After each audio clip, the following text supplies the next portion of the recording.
दादा वाली ये बच्चे गीत सुने बरे बैठा है 10 मिनट नहीं बच्चे पुरान गाना सुनाई दिया जाए दादा वाला खाटी। हाँ 50 साल पुराने वाला। हाँ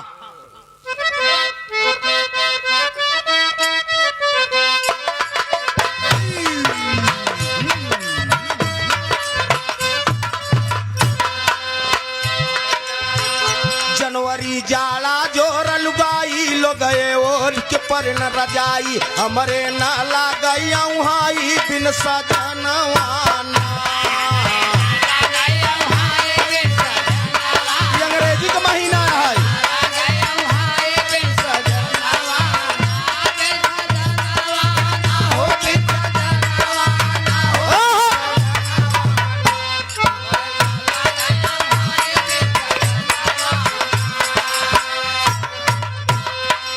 बजाए जिन गाँव हिंदी में लेकिन इन्हें लोगन के बताओ थे फरवरी फड़ फड़ उड़ई चुनरिया गुंडा देख के मारे नजरिया चलना दूर भई डगरिया बिन सजनवा।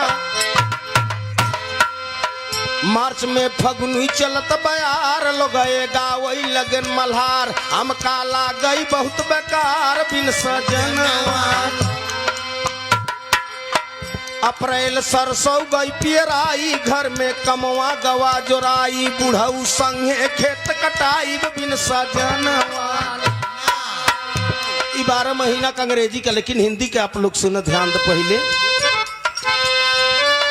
कार्तिक माह चलब कलकत्ता कड़ा गढ़ऊ बई चिरई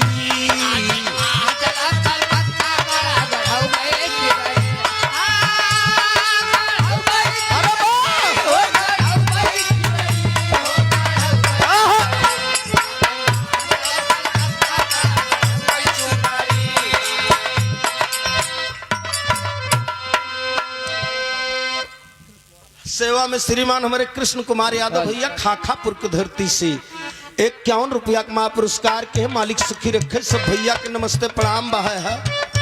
ये सब पुरान गाना है काका नवा 9 दिना रहा था पुराना सब दिना रहा था। देवी बताइन है कि नहाथिन मनई दुइये दैया के दैया पैदा भय पे के दैया जब जाए लगा थी तब आजकल घरे में नहानो बन के बाबा है। सही बात।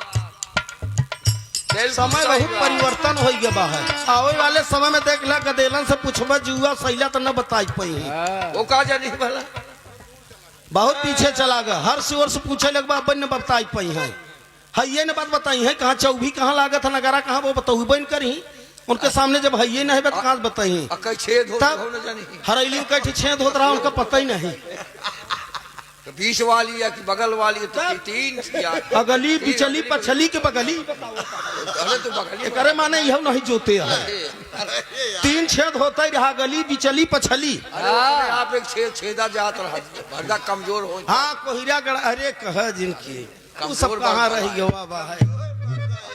अब जनरेशन जो चला तो लोग बता भले जनरेशन चला जाए बिरहा के विधा कब बंद नहीं हो सकता है। आज भी पुरान लोग चीज हेरत हन अब देसी हेरत हन। देसी देसी जितना बिलायती खात हन उतना बीमारी तैयार होता है। लोग देसी मटर महुआ चना बजरी नहीं पावत है। और जब से बजरी बंद हो गया तब से सफेद वाला सार खून और कम हो लगा मन इनका बुखार हो जाता है। डॉक्टर जब चेक करता है कहता है आपका सफेद वाला ब्लड 90,000 कम हो गया बजरी के खवाई चना के खवाई सब बिना खादे के रहे न धान गेहूँ काटत हन 13 दैया खादे डालत हन हमन असर कहाँ जाए। अरे कहा जिन 13 दैया का पालिश कर देते चिकन का मारा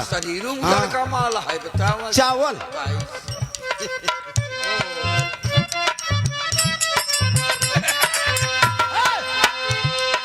ये गहन चल भैया गरा गोरिया ले बैदरी दुलाई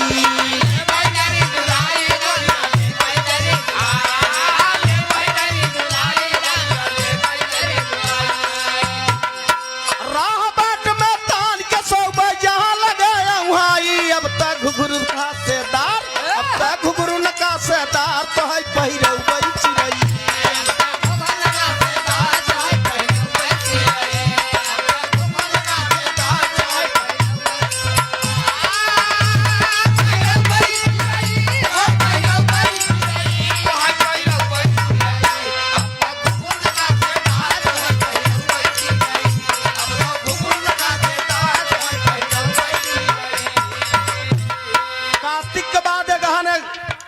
दुल्हन रिसियान में मर्द समझावत जौने प्रांत जौने जिला के मशहूर चीज हो तब तो का लिया, लेकिन मनबू कैसे सुकम्मा सुकली के अम्मा। हाँ सुकली के अम्मा दुल्हन नहीं समझता। मर्द कहता है कहाँ रहे भैया,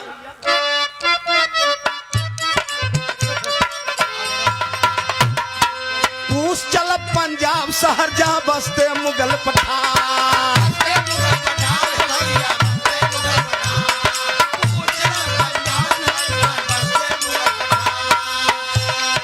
पानदार बनवा लिया भाई पूना कर बयान, माना मोरी बात गाड़ी का टिकट कटवाई।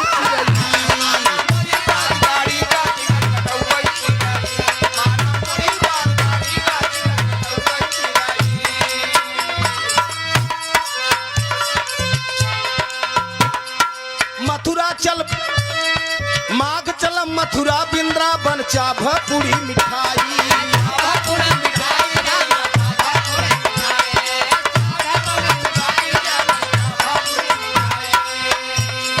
माथे का टीका सिलबंदी तो है देव गढ़वाई, अब तक घुघरू का सेदार तो है भाई रउबई चिरई।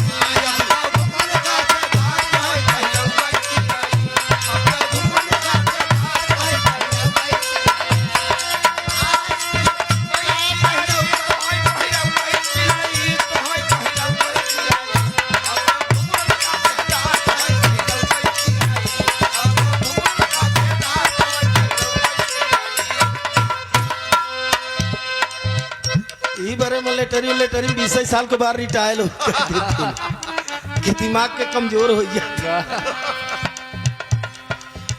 कार्तिक एगहन पूस माघ फागुन आ गया। मर्द कह रहा है मार साहब का,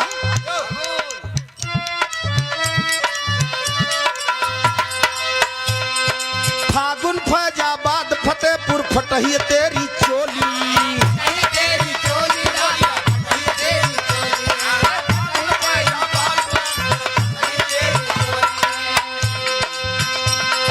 चोली की कीमत अब बोली तब अनमोली। फागुन फैजाबाद फतेहपुर फटही तेरी चोली।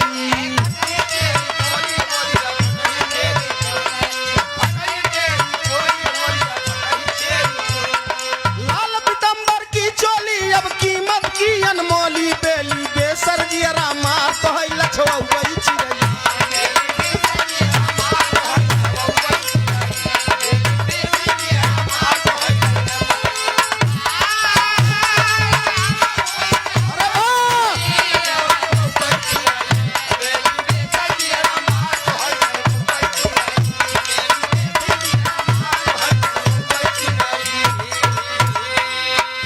कार्तिक अगहन पूस माघ फागुन चैत आई गई। कटाई के समय बाद दुल्हन जात नहीं बकाटई। मर्द समझाओ तो फिर कहत का, चैत चलब चित्तौर शहर चनवा चौकी गढ़वा जयपुर।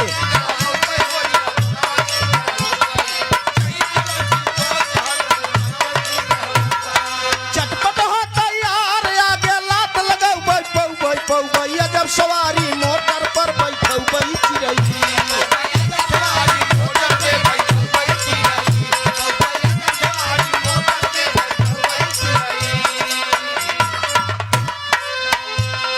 बैसाख चल बलिया बक्सर हम बाजू बंद गढ़वा।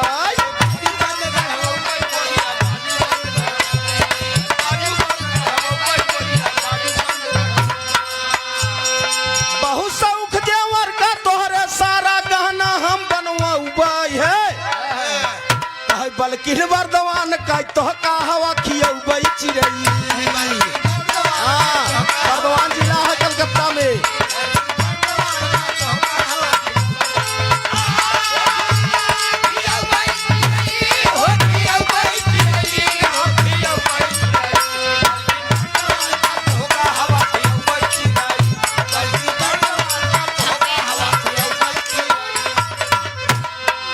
कार्तिक अगहन पूस माघ फागुन चैत बैसाख मास्टर साहब महीना तना बीत गवा लेकिन पत्नी सुधरत नहीं बा। मर्द बेचारा समझावत कटाई लग गब मनई सब काटत हन। अब लगन आए बा फिर भी समझा रहा है अपनी पत्नी के पति का।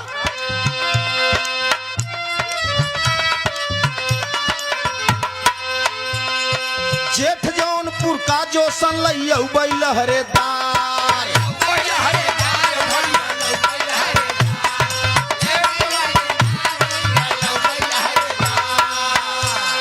जयपुर जोधापुर का लहंगा जड़ा रेशमी तार। प्यार से साजब तहार सिंगार खूब टहरौ गई चिरई।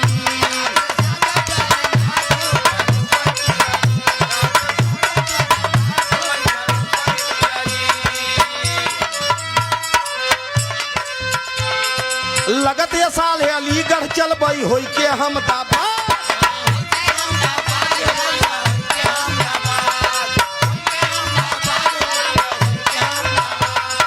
बहिया का बहुता बनवाऊ बकरा जिन भी खाद बाद में चल बम्बई रानी बाग घुमऊ गई चिरई।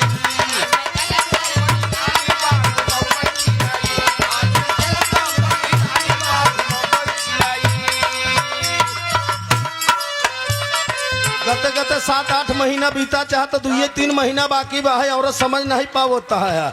अब सावन लग गवा बा कजरी होते हर धान करो पाई चलता। मर्द परेशान बाकी समझत का है नहीं भाई राज कलिया का।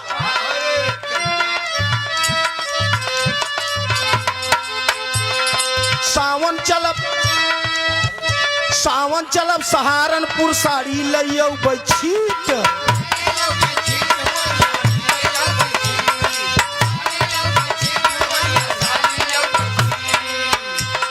सकरी चुम्मे दुनो बाल पर तू तो लग ठीक ठीक से साजब तोहार सिंगार खूब मनौ गई चिरई।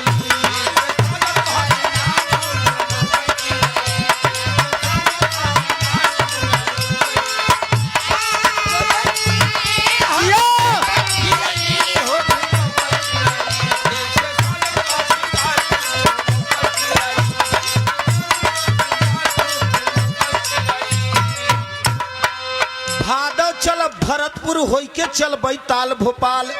भटका खाबू भरत कुंड में सुन सुन कर बू ख्याल। जौता बिगड़ी तोहरी चाल खूब समझौ चिरई।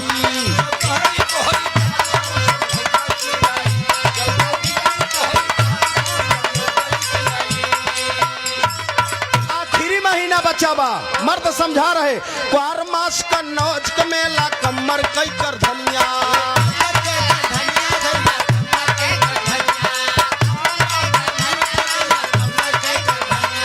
सीताराम कहा गोरिया माना मोरी बचनिया। प्यार से साजब तहार सिंगार खूब घुमौ गई चिरई।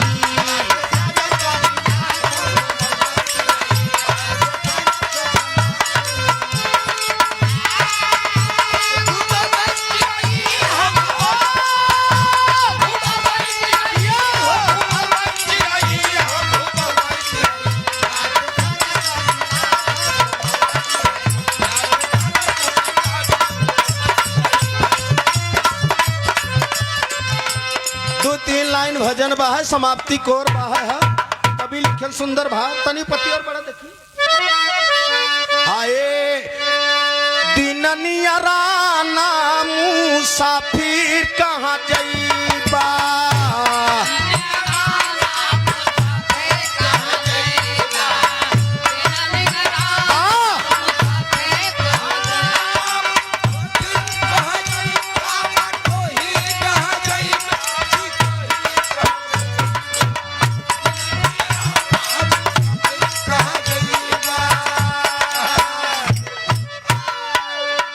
भजनिया के कबीर दास ने बदल के गाया।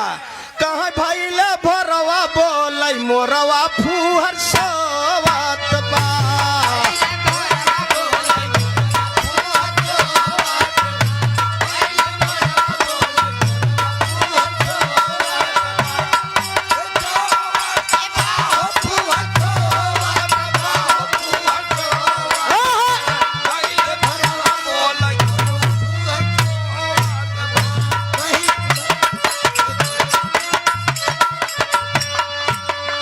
हिंदू देते हैं अजाम साधु रखा हरदम ध्यान।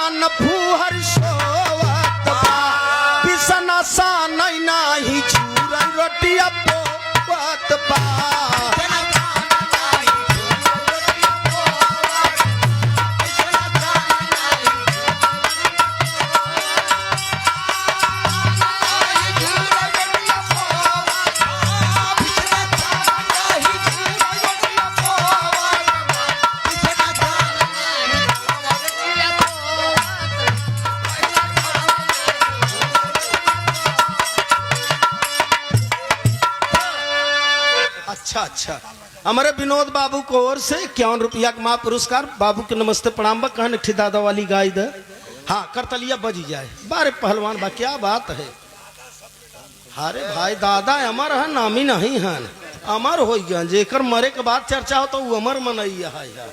हाँ हाँ जो भजनिया दादा गावत रहे तो का नहीं मालूम बा है दद बच्ची करताल दे। बारे मास्टर बाजा वाले तनी देखा टाइट कर दे बच्ची ने चाहिए बच्चे टाइट कर दे भैया।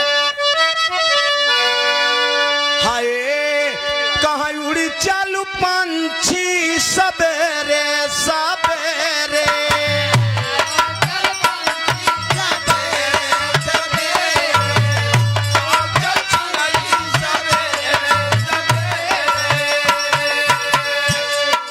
ए बगिया में कोई नहीं अपना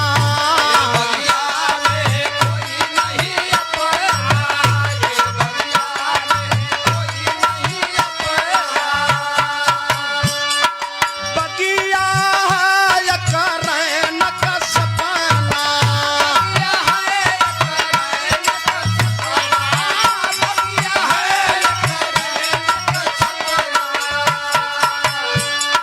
चारा दिन कहिया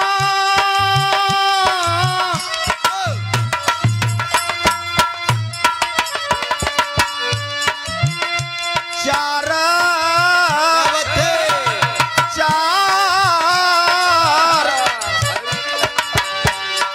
चारा दिन कहिया महलाया डरे आ चली चिरई सवेरे सवेरे।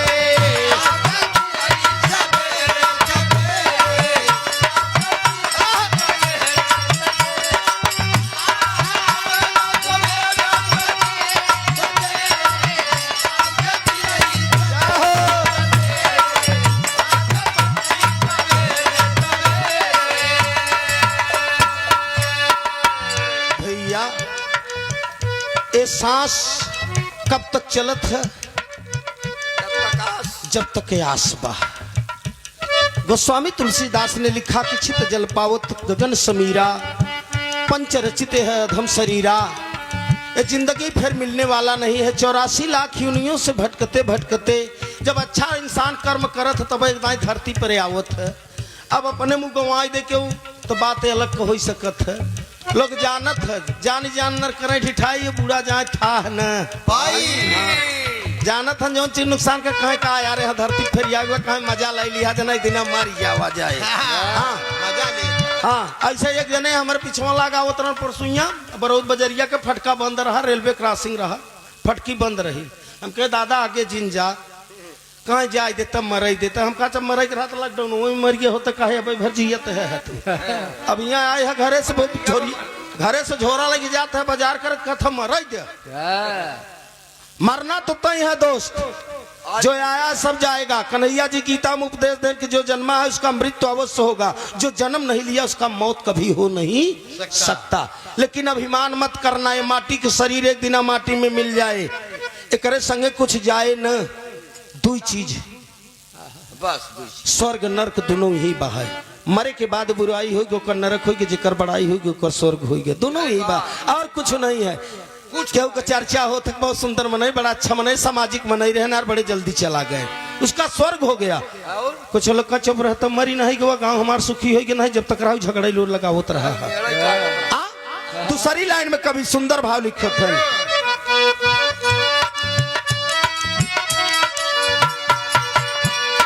ए बगिया है भूल भूलैया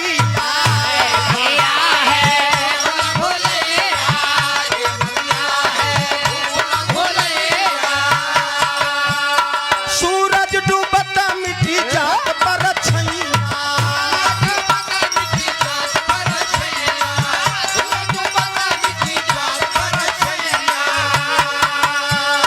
फिर यहाँ कोई नहीं तेरे या मेरे आ चल पंछी सब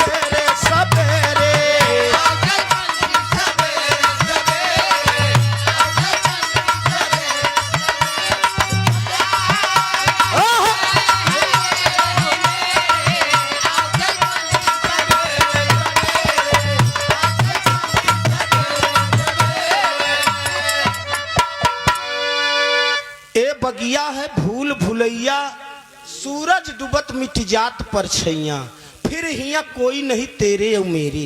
एकर मतलब सूरज देखत होगा जब पूर्व कहती सुबेरे उगत है तो आपका परछाई 20 फीट पच्छू हो जाता है, और जब शाम की सूरज पच्छू होता है तो आपका परछाई 20 फीट पूरब, और जब सूरज आपके सामने आवत है दोपहरिया 12 बजे तो आप 3.5 हाथे का हो जाता ना, और न आगे बना पीछे बना गली न बगली बात तो कुछ नहीं। ऐसा ही शरीर है, जब तक ये बोल रहा है तब तक के सांस में आस है, जब तक बोलता है शरीर की कीमत जो न बोलता है खत्म होना, शरीर की कीमत खत्म। तो उन्हें शरीर के लोगों के पास इतना अहंकार बा। हाँ घमंड, घमंड तो तना बा का तोरे कृपा से कोनो चीज की कमी नहीं, 5 पतो हुआ वो तहीन है। हाँ पेंशन पावत हम 30,000 लकी पारी लगा बहाई है, 15 दिन बुढ़ो खिया वही भाई, 2-4 दिन पानी तक नहीं पहुंचे। ये भी जिंदगी है, एक संघर्ष का जीवन है। एक जने हमारे मित्र है ना, उनका ससुर में बेचारी 40,000 पेंशन पावत है, लेकिन तब वो अलग खात है, रेलवे से रिटायर हुआ है। तो ऐसा संसार में चल रहा है परिवार, हर इंसान के दुख बा, सही बात। सारा संसार के लोग दुखी में, कोई तन से, कोई मन से, कोई धन से, कोई परिवार से, क्यों कहते हम दुखी नहीं है तो मान नहीं सकते। यहाँ पर जहाँ पन्नत बा वहाँ हर आदमी दुखी बा, और जहाँ पन्नत नहीं वहाँ दुखी कोई नहीं है। रोड पर चला जाता तमाम आदमी मरत है, लेकिन आदमी रोवत के वजह कर है वो है, हम तो नहीं रोवत है देख के चला जाते। वैसे ये जिंदगी की संघर्ष से बाबू चल रहा है। तीसरे लाइन में कभी सुंदर भाव लिखे का,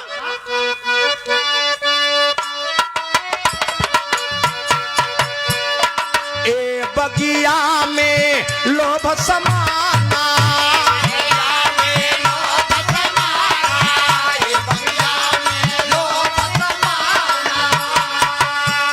निकरई चाहत और अड़ू जाना,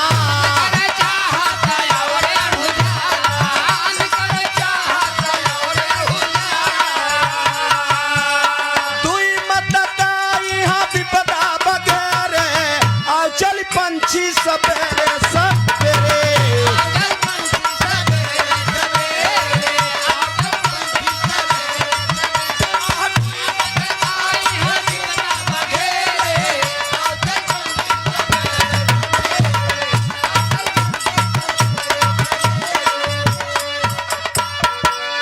बगिया में लोभ समाना, निकरे चाहत और अनजाना, दुई मत कहिया विपदा बघेरे। हाँ ई काया माने शरीर, माया माने धन दौलत। घरे से मनाई हाँ दुख सुख, घरे से मनाई गुस्सा था चला जाता बाजार में, और जब गुस्सा शांत होता तब कहाँ चली भैंसी खियाई पियाई नहीं, नाती के दूध कहाँ मिले, फिर ये अपने माया में आई गया ना। वैसा ही काया माया के चक्कर में परेशान बा है, लेकिन परेशान काहे बा, जौन माया या यही में लोग भुलान बा है। कुछ माया से डर के, कुछ परमात्मा के भजन भाव कैले, माया से हट के भजन भाव कैले, जौने आत्मा के तोहरे कुछ आराम मिल जाए। और नहीं दोस्त खटबे जिंदगी भर, खटते खटा चला तमाम लोग चप रह, जब भर बुढ़वा रहा खटा खटते खटत मर गया, कहो बाजार नहीं गवा। हाँ ते जिंदगी से काम मतलब है, हाँ खटा खटाओ बरे बा, लेकिन के समय समय पर खटाओ। आखिरी लाइन में कवि लिखत है का,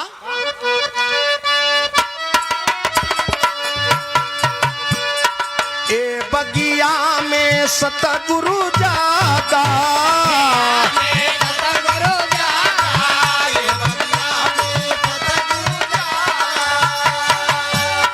अमृत प्रेम पियावन लागा,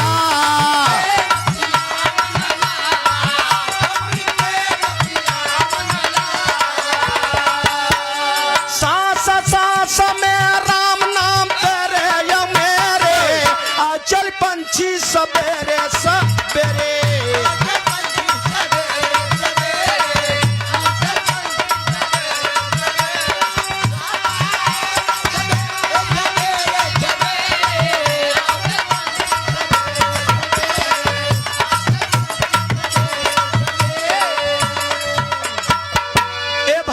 संदेश देता कि जैसे का टरक किताब रहे, बिना अक्षर के, बिना गुरु के, बिना मास्टर साहब को पहचान नहीं हो सकता है। वैसा ही बिना सतगुरु के परमात्मा के पहचान नहीं हो सकत, चाहे जितना भक्ति बेड़वा कैले। भैया है बैठा हन 5-7 मिनट सेवा हो जाए चाहे। अब बिट्टी हम नाराज जी न हो, हम गरम बरे बरे बतावा है कि गटई के बोले लोग गाय के कजनी कहाँ तक पहुंच गए। गटय के बोले से नाम के हुक्म नहीं लिया चाहता ही है, तो बुरा लागत हो बात क्षमा की हूँ। ये कहा है नरिया औरत गरम वैसे रहा थी, नरम गरम हो थे नाराज जी न हो। क्या बात है यो कि अरे बसिया बसिया बजा के जगावे मोर कुंवर कन्हैया।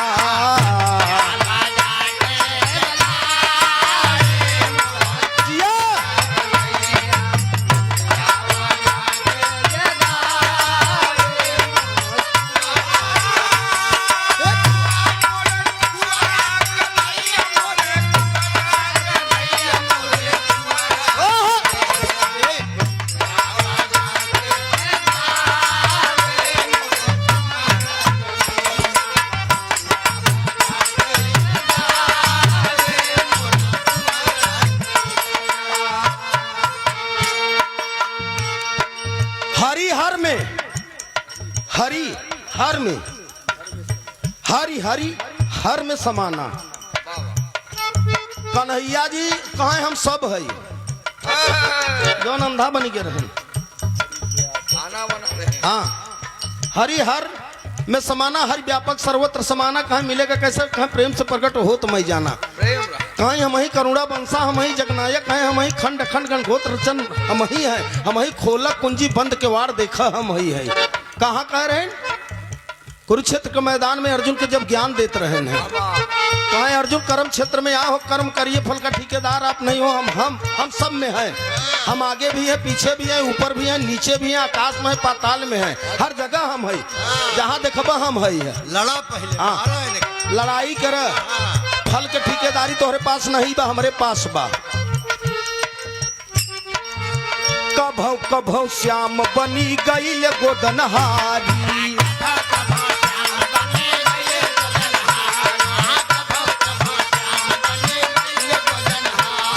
कभौ कभौ श्याम बनी गईल लीलाहारी।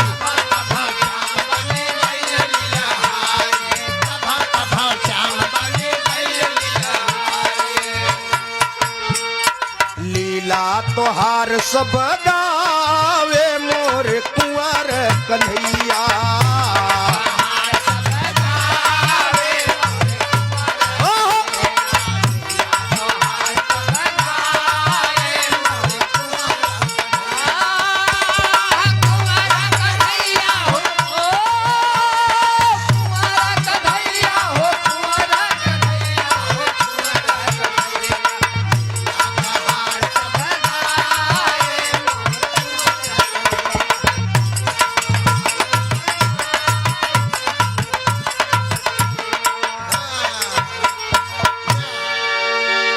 ज्योति यादव की तरफ से, बिट्टी की तरफ से सुंदर पुष्पहार, बहुत माया पुरस्कार। चला दिन भरे खराब संझा मिल जाए तो का हेराब नहीं माही का भाभी उड़ान तो थरिए इनको तो से का मतलब है यार।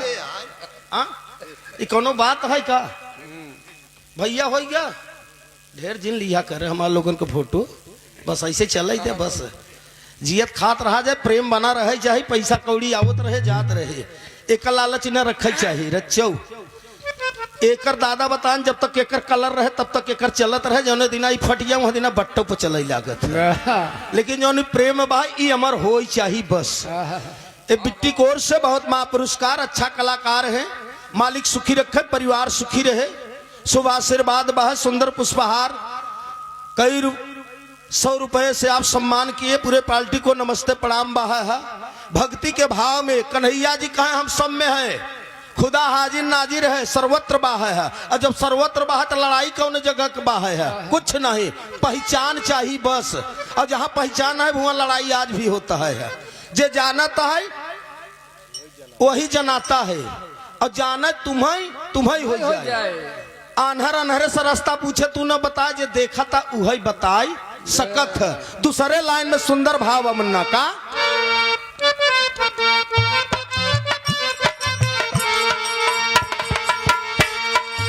ए भैया अभिमानी न कर मान घटाए,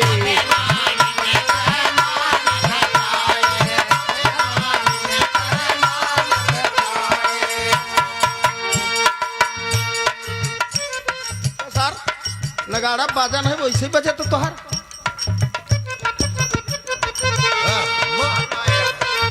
नाराज न हो, गवा ढेर रही गवा थोर, इतने में नाराज हो जाबा तो सारा स्वाद बिगड़ जाए। हाँ। अभिमानी न कर मान घटाए, गुस्सा न करे चाहे मनुष्य के,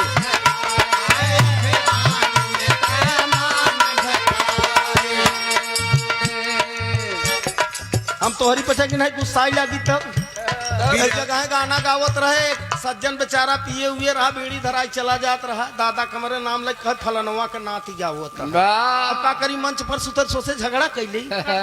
हम सोचा जाए तो उनके दिमाग कोई इतना बहाई है, अच्छा ही कहता थी तो दादा उम्र पहले कहत रहा, कहा कतो जाके गरियाई ले तो जान जना रिश्तेदार ससुरारा फसुरारी के वाह, आखिर का करबे, केकर के मोह पकड़बे, तो नाराज न हो भैया, गवा ढेर रही के थोर, ये संतोष रखे चाहे, ये जिंदगी के प्यार हो चाहे खार न रखे चाहे, कर स्वाद बिगड़ जाए तो फिर बन नहीं सकत। अभिमानी न कर मान घटाए,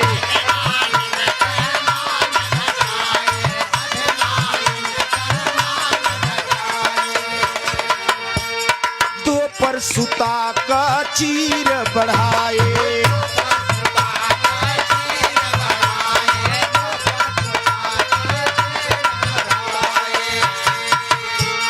पांडव से राज करवाए मोरे कुंवर कन्हैया। हेलो हेलो खेल खाल के पहुंचाई का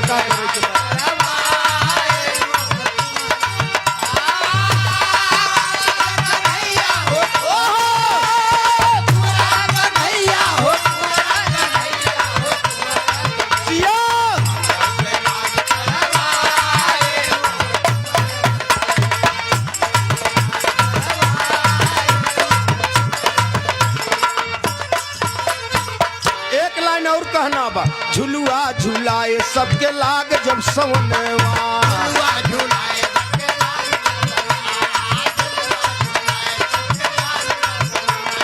गीता यो प्यार का तोहरे खजनवा,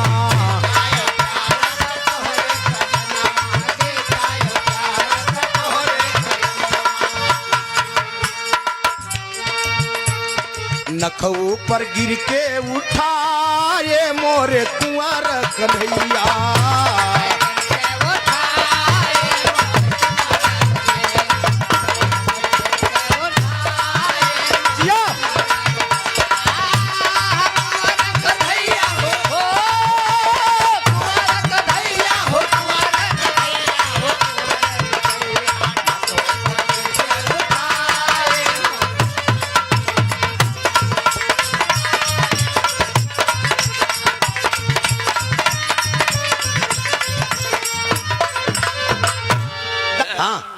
बिना सतगुरु का परमात्मा का दर्शन नहीं हो सकता है। तो परमात्मा का दर्शन कैले बते आपको लोक और परलोक दोनों सुहेल हो जाए। आखिरी भाव बा कहना बा समाप्ति कोरबा उठान बा मास्टर साहब, गनवा उठान हो गया बीरना हर घड़ी में बजत है 5 बीरनवा, गनवा उठान हो गया मितवा,